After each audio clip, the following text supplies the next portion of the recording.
అవసరాల మేరకి మా భారతదేశ ప్రజల యొక్క అభిష్టాల మేరకి మాకు నచ్చిన చోట మాకు అందుబాటులో ఉన్న చోట మేము బిజినెస్ చేస్తాం. మీరు చెప్పినట్టుగా చేయడానికి మేము నాటో దేశాల్లో భాగస్వామ్యం కాదు.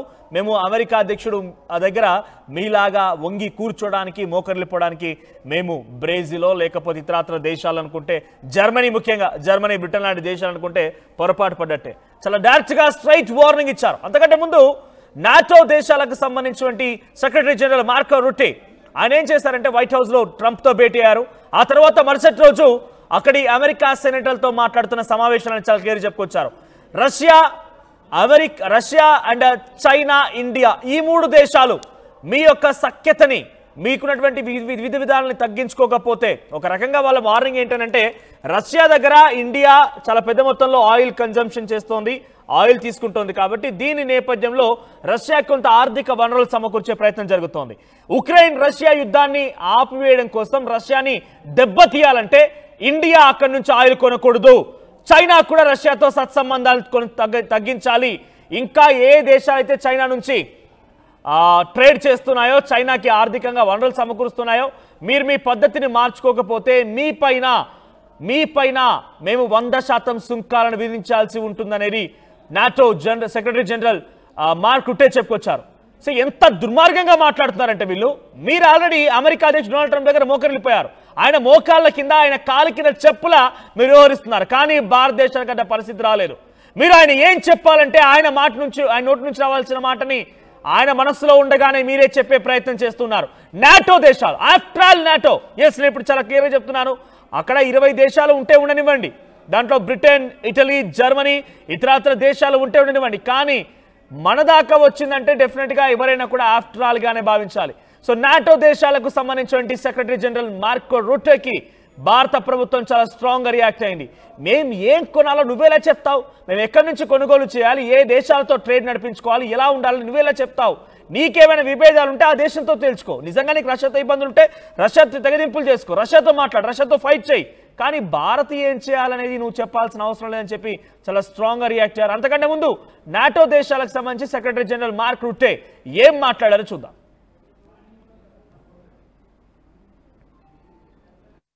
With that sanctions bill, saying, listen, if you are the president of China, or the prime minister of India, or the president of Brazil, and you are still trading with the Russians and getting the oil and the gas in, and you sometimes even resell it for a higher price, know that if this guy in Moscow doesn't get serious about peace talks, I will slam secondary sanctions on you of 100%. So I'm sure they don't know yet what hit them. This will take some time to sink in, and I think you guys making this clear in the media, the senators maybe also discussing this with their counterparts in Brazil, India, China, would be very helpful to. With that sanctions bill, saying, listen, if you are the president of China, or the prime minister of India, or the president of Brazil, and you are still trading with the Russians and getting the oil and the gas in, and you sometimes even resell it for a higher price, know that if this guy in Moscow doesn't get serious about peace talks, I will slam secondary sanctions on you of 100%. So I'm sure they don't know yet what hit them. This will take some time to sink in, and I think you guys making this clear in the media, the senators maybe also discussing this with their counterparts in Brazil, India, China, would be very helpful. చూసారు కదా, ఆయన NATO దేశాలకు సంబంధించిన secretary general, ఒక రకంగా chief, NATO దేశాలకు chief mark రుట్టే white house వేదికగా ఆయన డొనాల్డ్ ట్రంప్తో భేటీ అయిన తర్వాత మరుసటి రోజు అమెరికా సెనేటర్లతో మాట్లాడుతూ ఒక మాట మాట్లాడుకొచ్చాడు. ఆయన చైనా, ఇండియా అండ్ బ్రెజిల్, మీరు రష్యాతో సత్సంబంధాలు తెగనింపులు చేసుకోండి, రష్యాతో మీరు వెళ్ళకండి, రష్యాతో కలవకండి, రష్యా దగ్గర నుంచి ఆయిల్ కొనుగోలు చేయకండి, రష్యాకి ఆర్థిక వనరులు సమకూర్చే ప్రయత్నం చేయకండి. మీరు రష్యా దగ్గర కొనుగోలు చేయడం వల్ల రష్యాకి అంతో ఇంతో ఆర్థికంగా బలపడుతోంది, రష్యాకి ఆర్థికంగా మరింతగా మీరు తోడవుతున్నారు. ఆ తర్వాత ఉక్రెయిన్ పై దాడి చేస్తోంది. వీళ్ళ ఓవరాల్ ఇంటెన్షన్ ఒకటే. రష్యా చాలా క్లియర్గా చెప్పింది, మేము ప్రతిఘటన మాత్రమే చేస్తున్నాము, ఉక్రెయిన్ మాపై దాడి చేస్తే మేము ప్రతిదాడి మాత్రమే చేస్తున్నాము, మమ్మల్ని దాడి చేస్తేనే మేము చేస్తున్నాం, కానీ మాకు చేయాలని ఇంట్రెస్ట్ లేదు, మేము చేయలేం కూడా అనేటువంటి విషయాన్ని చాలా స్పష్టంగా అక్కడిక్కడ కార్యకంగా అమెరికా అధ్యక్షుడు డొనాల్డ్ ట్రంప్తోనే చెప్పుకొచ్చారు. మాపై దాడి చేస్తే మేము తప్పకుండా దాడి చేస్తాం, ప్రతిఘటిస్తామనే మాటని పుతిన్ మాట్లాడుకొచ్చారు. ఇప్పుడు అదే కొనసాగుతోంది. కానీ అమెరికా ఏం చేసింది? అటు ఉక్రెయిన్ వైపుగా నిలబడి ఉక్రెయిన్ని రెచ్చగొట్టి రష్యాపై ఇంకా దాడి చేస్తోంది. మరి మీరు రష్యా చేసేటువంటి దాడిని తప్పుపడుతోంది నాటో లేకపోతే అమెరికా అధ్యక్షుడు డొనాల్డ్ ట్రంప్. కానీ ఉక్రెయిన్ రష్యాపై చేసేటువంటి దాన్ని ఏ ఒక్కరోజైనా వాళ్ళు క్వశ్చన్ చేశారా? అలా కనబడలేదే. రష్యాని పలుమార్లు పుతిన్ని కూడా పిచ్చివాడు అంటూ సంబోధించినటువంటి డొనాల్డ్ ట్రంప్ ఏ ఒక్కరోజైనా అటు జెలెన్స్కీకి సంబంధించి ఏకంగా రష్యా అధ్యక్షుడు పుతిన్ వెళ్తున్నటువంటి ఆ విమానాన్ని టార్గెట్ చేసి డ్రోన్ని ప్రయోగిస్తే అడ్డుకోలేదే, వద్దని చెప్పలేదే, లేకపోతే అక్కడ యుద్ధానికి ముగింపు పలకమని చెప్పలేదే. ఏకంగా రష్యాలోని కొన్ని ఎయిర్ బేస్లను ధ్వంసం చేసి సుమారుగా 40 విమానాలను ధ్వంసం చేసి ఎయిర్ క్రాఫ్ట్ విమానాలను ధ్వంసం చేసి $7 మిలియన్ నష్టాన్ని చేకూరిస్తే కనీసం ఒక్కసారైనా ఆ నష్టానికి సంబంధించి రష్యా అధ్యక్షుడు పుతిన్తో మాట్లాడి తప్పు అని చెప్పి జెలెన్స్కీకి చెప్పలేరే. వీళ్ళ ప్రయత్నం వల్ల ఒకటే, ఉక్రెయిన్ని రెచ్చగొట్టి తమ కాంపిటీటర్ అయిన రష్యాని పూర్తిగా అనగదొక్కాలని, రష్యాని పూర్తిగా తొక్కి పెట్టాలని చెప్పి వాళ్ళు లక్ష్యంగా ముందుకు వెళ్తున్నారు. అందుకే ఉక్రెయిన్కి కావాల్సిన సహాయాలు మొత్తం కూడా సమకూరుస్తున్నారు. 2 రోజుల క్రితం మనం మాట్లాడుకున్న మా టీవీలోనే అమెరికా అధ్యక్షుడు డొనాల్డ్ ట్రంప్ ఏకంగా ఉక్రెయిన్కి ఆయుధ సామాగ్రి పంపించబోతున్నాడట. ఉక్రెయిన్కి ఆయుధ సామాగ్రి నేను పంపిస్తాను. జెలెన్స్కీతో ఏం మాట్లాడారంటే ఫోన్లో ఆయన, నువ్వు నిజంగానే రష్యా మీద దాడి చేస్తావా? రష్యా మాస్కోని ముట్టడిస్తావా? రష్యా మాస్కోకి రష్యా భూభాగంలోకి చొచ్చుకు వెళ్ళి పుతిన్ని హతమారుస్తావా? నువ్వు అలా చేస్తానంటే చెప్పు, నేను నీకు ఆయుధాలు ఇస్తానని చెప్పి అమెరికా అధ్యక్షుడు డొనాల్డ్ ట్రంప్ అటు జెలెన్స్కీకి మధ్య ఫోన్ సంభాషణ జరిగిందట. ఏకంగా high level intelligence, global level intelligence నిఘా సంస్థలు ఈ విషయం వెల్లడిస్తూ ఉన్నాయి. అంటే అమెరికా అధ్యక్షుడి లక్ష్యం ఏంటి? తను కాంపిటీటర్గా ఎదుగుతున్నటువంటి రష్యాని అనగదొక్కాలి, రష్యాని ఎదగనివ్వకుండా చేయాలి. ఇంటే నా మాట విను, లేదంటే నేను మన ఏ రకంగా అయినా సరే వెన్నుపోటు పొడుస్తా, ఏదైనా చేస్తాను రకంగా అమెరికా అధ్యక్షుడు డొనాల్డ్ ట్రంప్ యొక్క వ్యవహారం కనబడుతోంది. ఇప్పుడు తాజాగా నాటో ఏకంగా ఇండియాని హెచ్చరించినటువంటి ఈ మాట మనం చూసాం. మీరు గ్యాస్ని కానివ్వండి, ఆయిల్ని కానివ్వండి రష్యా నుంచి కొనుగోలు చేయొద్దు.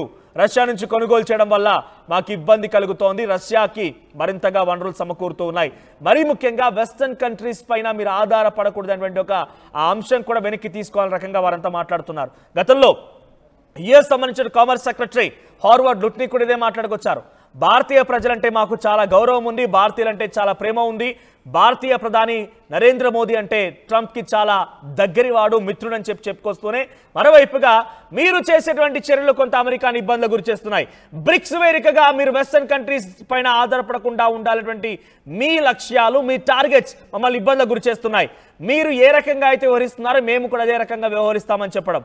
ఒకరు కాదు, ఇద్దరు కాదు, అమెరికాకు సంబంధించి వైట్ హౌస్ వేదిక నుంచి అటు ప్రెస్ సెక్రటరీ లెవిట్ కానివ్వండి, ఆ తర్వాత హార్వర్డ్ లుట్నిక్ కానివ్వండి, ఏకంగా అధ్యక్షుడు కానివ్వండి జేడీ వ్యాన్స్, ఎవరు చూసినా కూడా భారత్ పైన అక్కసు వెళ్ళగక్కేటువంటి ప్రయత్నం చేస్తూనే ఉన్నారు. ఇప్పుడు ఏకంగా నాటో దేశాలకు సంబంధించిన సెక్రటరీ జనరల్ మార్క్ రుట్టే కూడా ఈ రకంగా మాట్లాడుకొచ్చారు. అయితే వీటన్నిటికీ చెంపచెల్లు అనిపించే సమాధానం భారత ప్రభుత్వం ఇచ్చింది.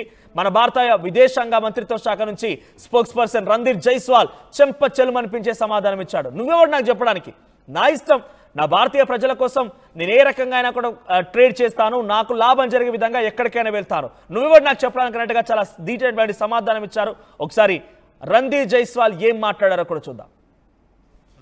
The developments, let me reiterate, and I've said this in the past as well, securing energy needs of our people is understandably an overriding priority for us. In this endeavor, we are guided by what is there on offer in the markets, as also by the prevailing global circumstances. We would particularly caution against any double standards on the matter. Kishore, on visas for Afghanistan. So America అధ్యక్షుడిగా Donald Trump వస్తే ఏదో మారిపోతుంది, ప్రపంచ దేశాల్లో ఏదో పెద్ద మార్పే వస్తుందని చెప్పి అంతా భావించారు. ఏం మార్పు వచ్చింది? తొక్క. ఆయన వచ్చిన తర్వాత కాళ్ళు చేతులు కట్టి మన ప్రజల్ని, భారతీయుల్ని కానివ్వండి, ఇతర విదేశాలకు సంబంధించిన ప్రజల్ని కానివ్వండి, కాళ్ళు చేతులు కట్టి విమానం నుంచి బయట తోసేస్తున్నాడు. ఆయన వచ్చిరాగానే 7 నెలల గర్భం ఉన్నటువంటి స్త్రీలు కూడా ఆయన వచ్చిన తర్వాత అక్కడ దేశస్తులు కావాలంటే కొంత టైం లిమిట్ పెట్టి ఈ లోపుగా ఇక్కడ పుట్టిన వాళ్ళకి మాత్రమే ఇక్కడ పర్మనెంట్ రెసిడెన్స్ దొరుకుతుంది, ఆ తర్వాత దొరకదు, వాళ్ళు ఇక్కడ దేశస్తులు కారు అనే రకంగా నిర్ణయం తీసుకుంటే 7-8 నెలలు ఉన్నటువంటి ఆ మహిళలు కూడా, గర్భం ఉన్నటువంటి మహిళలు కూడా ముందుగా వెళ్ళి సి సెక్షన్తోని చాలామంది పిల్లల్ని కన్నవాళ్ళన్నారు. చాలామంది కొంత ఇబ్బందులు పడిపోయి మెడికల్ కరెక్ట్గా సపోర్ట్ లేకపోవడంతో కొంత చనిపోయిన వారు కూడా ఉన్నారు. ఆయన వచ్చిన తర్వాత ఏం మార్పు వచ్చింది? యుద్ధాలు జరుగుతున్నాయి. ఇరాన్ ఇజ్రాయెల్ యుద్ధం జరిగింది, చాలా తీవ్రంగా జరిగింది. ఏకంగా న్యూక్లియర్ స్థావరాలని పేల్చేసేటువంటి పరిస్థితి కూడా అమెరికా డైరెక్ట్గా తీసుకుంది. ఇండియా పాకిస్తాన్ యుద్ధం జరిగింది. దీంట్లో పాకిస్తాన్ వైపుగా డొనాల్డ్ ట్రంప్ నిలబడడానికి నిలబడ్డాడు అని చెప్పడానికి ఎటువంటి అతిశయోక్తి కూడా అక్కర్లేదు. మొన్న మధ్య ఆసిమ్ మునీర్ తీసుకెళ్లి పక్కన కూర్చోబెట్టి గోరుముద్దలు తినిపించాడు డొనాల్డ్ ట్రంప్. ఆసిమ్ మునీర్కి ప్రత్యేకంగా లంచ్ డిన్నర్ ఇప్పించి ఆయనతో మాట్లాడి మీకు ఎయిర్ డిఫెన్స్ ఇస్తానని చెప్పి ఆ తర్వాత పాకిస్తాన్కి సంబంధించినటువంటి ప్రజాప్రతినిధుల నుంచే నిజంగా డొనాల్డ్ ట్రంప్ చాలా గొప్పవాడు, డొనాల్డ్ ట్రంప్కి మనం ప్రపంచ శాంతి బహుమతి ఇవ్వాల్సిందే, నోబెల్ ప్రైజ్ రావాల్సిందే ఆయనకి అనే రకంగా మాట్లాడించుకున్నాడు. సో డొనాల్డ్ ట్రంప్ తర్వాత ఏమో మార్పు వస్తుంది అనుకుంటే మార్పు పక్కన పెడితే ప్రపంచం మొత్తం కూడా అశాంతి దిశగా పయనిస్తోంది. ఇప్పటికే యుద్ధాలు జరుగుతున్నాయి. రష్యా యుక్రెయిన్ యుద్ధం అయితే 2 ఏళ్లుగా జరుగుతోంది. ఆయన ఏం చెప్పాడు? డొనాల్డ్ ట్రంప్ ఎన్నికలకు వెళ్ళిన తర్వాత క్షణాల్లో ఆపేస్తా యుద్ధాలని, కళ్ళు మూసి తెరిచేలోగా యుద్ధాల్ని పూర్తిగా నిలిపివేస్తా అనే రకంగా చెప్పుకొచ్చే ప్రయత్నం చేశాడు. కానీ చిటిక వేస్తే ఆపడం పక్కన పెడితే ఆయనే వచ్చి యుద్ధాలు చేసే పరిస్థితి కూడా దారితీసింది. ఏకంగా అక్కడ అంతర్యుద్ధం కూడా జరుగుతుంది. డొనాల్డ్ ట్రంప్ యొక్క ప్రాతినిధ్యం వహించే అమెరికా దేశంలో లాస్ ఏంజలస్లో కానివ్వండి, కాలిఫోర్నియాలో కానివ్వండి, అక్కడ ఉన్నటువంటి ఇమిగ్రేషన్ అధికారులకి వ్యతిరేకంగా యుద్ధాలు జరుగుతున్న అంతర్యుద్ధం కొనసాగుతోంది. మీరు చెప్పండి, ఒక భారతీయ ప్రజలుగా పదే పదే ఎక్కడ చూస్తున్నా, ఎక్కడ అవకాశం దొరికిన నోటి నుండి వచ్చేటువంటి మాట భారతీయులని, భారతీయ ప్రజల యొక్క ఆత్మగౌరవాన్ని దెబ్బతీసే విధంగానే ఉంది. ఆయన ఎక్కడ చెప్తే అక్కడ మనం నిజంగానే ఆయిల్ కొనుక్కోవాల్సిన అవసరం ఉందా? ఆయన ఏమన్నా డైరెక్ట్గా ఆకాశం నుంచి ఊడిపడ్డా? డైరెక్ట్గా ఆకాశం నుంచి ఊడిపోయి ఇప్పుడు అమెరికా అధ్యక్షుడు అయిపోయాడా? ఆయన ఏ రకంగా అయితే ప్రజాస్వామ్యబద్ధంగా ఓట్ల చేత ఎన్నుకోబడ్డారో ఇక్కడ మనకున్నటువంటి ప్రభుత్వాలు కూడా ఆ రకంగానే ఉన్నాయి. సో మనకున్న వారు మనకు లాభసాటిగా జరిగేటువంటి వ్యవహారాలపైన ఆలోచిస్తే లేదు అలా జరగకూడదు, నేను చెప్పినట్టుగానే చేయాలి, నేను చెప్పడం వల్ల యుద్ధం ఆగిపోయింది, నేను చెప్పడం వల్ల అన్ని జరుగుతున్నాయి, నేనే చెప్తే అదే చేయాలంటగా డొనాల్డ్ ట్రంప్ యొక్క వ్యవహార శైలిన మాటల తీరు అవకాశం దొరికితే చాలు ఇండియాని ఇబ్బందులకు గురి చేసే విధంగా, ఆత్మగౌరవాన్ని దెబ్బతీసే విధంగా డొనాల్డ్ ట్రంప్ యొక్క మాటలు కనబడుతూ ఉన్నాయి. సో ఒక భారతీయ ప్రజలుగా మీరు కామెంట్ చేయండి, మీ కామెంట్స్ చదువుతా నేను. ఎంత దుర్మార్గంగా డొనాల్డ్ ట్రంప్ వ్యవహరిస్తున్నారంటే గతంలో మోదీని పక్కనే కూర్చోబెట్టుకొని, మోదీ తన పక్కనే కూర్చొని ఉంటాడు. డొనాల్డ్ ట్రంప్ ఏమంటున్నాడంటే మోదీ పక్కనుంటే నా ఫ్రెండ్గానే మంచిగా చూసుకుంటా, కానీ ఇండియన్ ట్యాక్స్ సిస్టాన్ని నేను డెఫినెట్గా అపోజ్ చేస్తా, వాళ్ళు ఎలా వ్యవహరిస్తారు నేను అలా వ్యవహరిస్తానని చెప్పేటువంటి వార్నింగ్ని చాలా స్ట్రైట్ ఫార్వర్డ్గా ఆయన చెప్పే ప్రయత్నం చేశారు. At the same time Apple company పెట్టుబడులు పెడతానంటే వద్దు, నువ్వు ఇండియాలో పెట్టుబడులు పెట్టకని చెప్పి యాపిల్ కంపెనీ వార్నింగ్ ఇచ్చాడు. 2-3 సార్లు వార్నింగ్ ఇచ్చాడు. అయినా కూడా యాపిల్ వినకపోవడంతో ఇక్కడ పెట్టుబడులు పెట్టడంతో 25% సుంకాలను విధించాడు. సామ్సంగ్ ఇదే వర్తించింది. అంటే మన దగ్గర పెట్టుబడులు పెట్టినా ఓర్చుకోలేకపోతున్నాడు, మనం ఇండిజినియస్గా వెపన్స్ తయారు చేసినా ఓర్చుకోలేకపోతున్నాడు, మన భారత ప్రజలు, మన భారతదేశం శాంతితో ముందుకు వెళ్ళి మనం అభివృద్ధి వైపుగా పయనం చేస్తాయని ఏమాత్రం పోల్చుకోలేకపోతున్నాడు. ఒక విషయం గమనించండి, దేశంలో ఎటువంటి పొలిటికల్ ఐడియాలజీ ప్రకారంగా కాన్ఫ్లిక్ట్స్ ఉండొచ్చు, రాజకీయ పరంగా విభేదాలు ఉండొచ్చు, బట్ వన్స్ మన దేశం పైన పరాయి దేశస్తుడైనా కనుక దాడి చేసే ప్రయత్నం చేస్తే అది మాటల రూపేనా ఫిజికలే కానివ్వండి, డెఫినెట్గా మనం మన స్ట్రెంగ్త్ని కంటిన్యూ చేయాల్సిందే. ఇప్పుడు అదే జరుగుతోంది. అమెరికా అధ్యక్షుడు రోజు రోజుకి తన మాటల రూపేనా భారతదేశం పైన దాడి చేసే ప్రయత్నమే చేస్తున్నాడు. ఏకంగా నాటో దేశాలను కూడా ఆయనతో కలుపుకున్నాడు.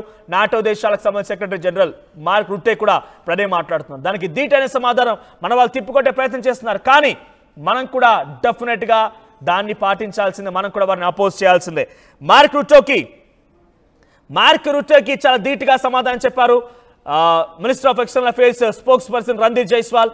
మేము ఎక్కడ కొనాలో నువ్వు చెప్పాల్సిన పని లేదు, మాకు ఇష్టం ఉన్న చోట మేము కొనుక్కుంటాం, మాకు వెసులుబాటు ధరని మేము వెచ్చిస్తాం, నువ్వు చెప్పాల్సిన అవసరం లేదు, నీ నాటో దేశాలు ఏం చేస్తున్నాయో నువ్వు ముందుగా చూసుకో అనే రకంగా రణ్దీప్ జైస్వాల్ సమాధానం చెప్పారు. ఇక్కడ కొన్ని కామెంట్స్ వస్తున్నాయి. జేపీ అనే వ్యక్తి కామెంట్ చేశారు, no warnings needed, actions but not surrendering. Yes, ఇక్కడ డైరెక్ట్గా warning, no warnings need actions but not surrendering. ఇక్కడ ఏంటంటే వాళ్ళకి వార్నింగ్ ఇవ్వాల్సిన అవసరం లేదు, యాక్షన్ కావాలంటున్నారు. యాక్షన్ ఎలా ఉండాలి మరి మీరు కామెంట్ చేయండి.